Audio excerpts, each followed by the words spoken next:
All right, now we're on to multiplying and dividing radicals. All right, so these are actually kind of really simple if you just know how to organize your math. So as always, if I'm working with radicals, I'd like to have myself a nice blank radical sign over on the side. Okay, so you see here, this is from page 620, this example. I have 3 square roots of 7t times 3 square roots of 14t. Okay, I like to start with the variables. So here's what you can do. You can write all of this under one big radical sign. So watch this. I'm going to do like this. So the numbers that are already on the outside, okay, they kind of make their own noise over here. So I'm going to mix those together. That's 2 times 3, that's 6. Okay, save it for later. The square roots, okay, I'm going to write them under one big radical. 7t, 14t squared. All right?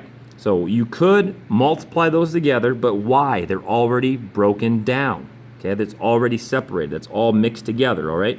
So mix the things on the outside, mix the things on the inside, and then see what makes it out from the super mixing, okay? Don't forget to include that 6 at the end.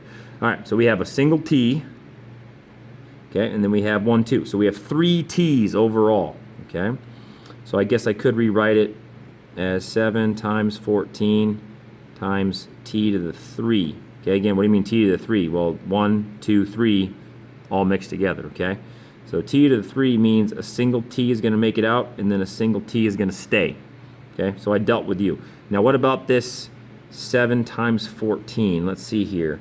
Well, either I could put it all together and break it back down, or 14 and 7 is kind of already split. 7's already broken down, okay? But now if I break down 14, that's 7 times 2. I got myself a pair. That means a 7 is going to make it out as well. I'm kind of running out of room here. I'll go over here with it. Okay, a 7 is going to make it out, and then a square root of 2 is going to stay. Okay, so the 2 is all by itself in the end. Right? Now what I have to do is don't forget about the things that already made it out. A 6 already made it out, and now a 7 made it out. If you make it out, you mix them together. I wish I gave myself some more room here, because 6 times 7 is 42. So my overall final answer, I'll write it here. I'm just mad at myself for not giving myself enough room. Should be 42t square root 2t. Okay, so we're just shifting things around. It's actually a pretty easy process. If you're on the outside, mix them together. If you're on the inside, mix them together, and then just simplify it like we just got done doing. That's it. Okay, break it down into pieces. You need a perfect square or a pair. And in my opinion, if it's already broken down to 7 and 14, keep it broken down. Don't need to build it back up if you're just going to break it back down again, okay?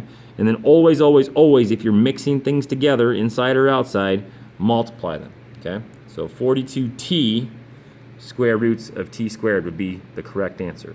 And then really quickly, you're not going to see a ton of these, but how would you simplify a division of roots? These ones are actually kind of simple. First move I would do is I would split them into separate square roots, like so. And then those are actually really easy to simplify. That's just going to be 8 over 7, okay? So those ones are really simple. You're not going to see a ton of those. We're going to spend most of our time with these. But the division of radicals are quite simple. Oops, sorry, my lights just went out because I'm not moving too much. But you guys can still see. If you do have variables, just simplify it individually. Get here, simplify it individually, and then cancel things that might cancel. If nothing cancels, then just rewrite it the best you can. All right? So that is multiplying, dividing radicals.